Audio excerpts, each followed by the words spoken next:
Hi guys, Shannon and Simon here, and I don't know who this guy is, but we're at the local op shop to try and find something old to turn into something new.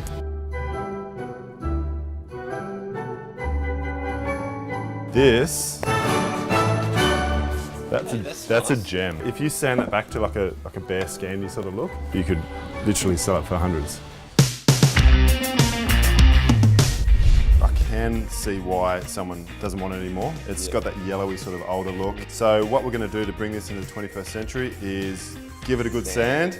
Sand. Might need a coat of oil, or we might be able to leave it raw.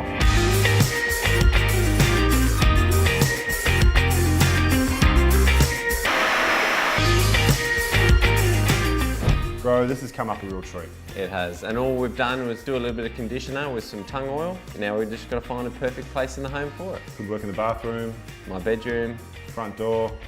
my house. Well, it turned out absolutely amazing. I love it. And you know what? We didn't overcook it. Yeah. It's a simple design. If it's surrounded by a lot of junk, it can go unseen. Magazine cover. Mint.